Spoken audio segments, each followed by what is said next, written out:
Hey folks, Jim Zaspel here from jimzaspel.com. Hope you're having an awesome day. But let me ask you a question. Have you ever gone to look at a potential project to buy, fix, and sell a single-family house and asked yourself, is it worth fixing or renovating, finishing the basement? I get the question a lot of times, and I've asked myself that question a lot of times as well. And you could wind up spending, if you get the answer wrong, you could wind up spending several $1,000s unnecessarily, okay? So what I'm going to do in this video is give you some guidelines that we use in our business to determine whether or not we're going to finish the basement in the house. And, the name of the game is, when you're renovating a house, it's always about two things. One is, does it need to get done for, the sake of longevity or safety? If the answer is yes, you always do it, okay?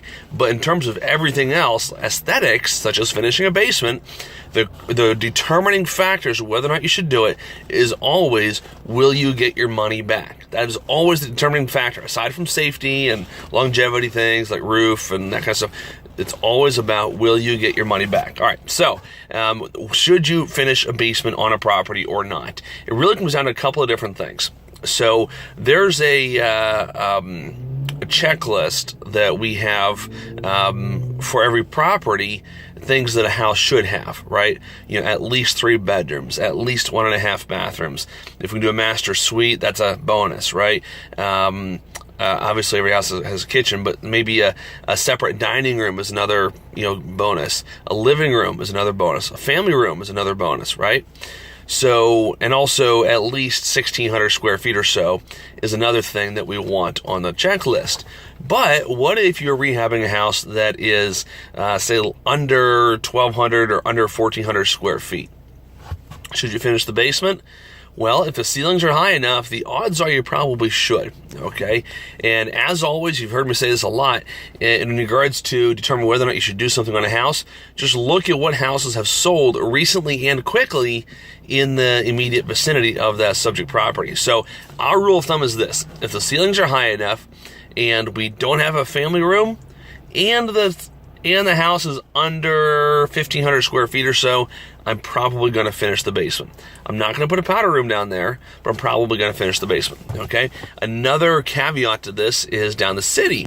So in the city, these really yuppie areas, so for example, we're doing a house now on the 800 block of South Warnock Street. It's in Bella Vista neighborhood, right near Italian Market, right? Awesome neighborhood.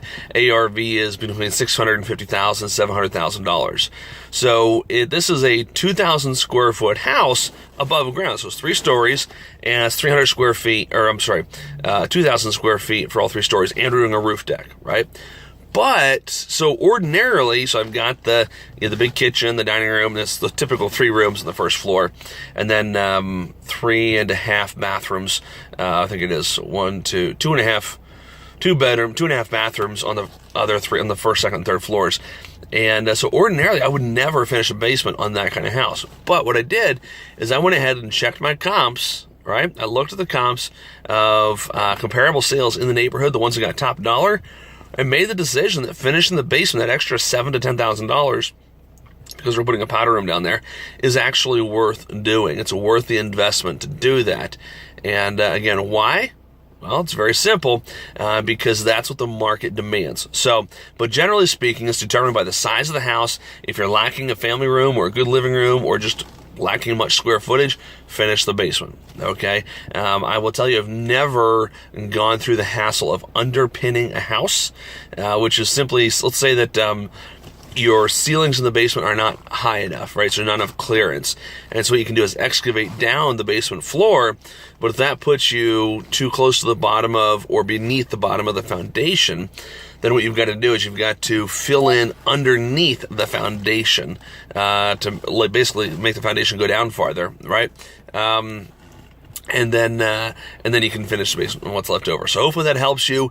Hopefully helps you a lot. And if you'd like more advice on how to buy, fix, and sell houses, what I encourage you to do is click the link below this video, because what I'm doing is an upcoming training, a free webinar training, online training. It's going to be live, and I'm going to really break down the 5 steps that we've broken down our business into to really how do I say it? We've broken down our success into 5 steps, okay?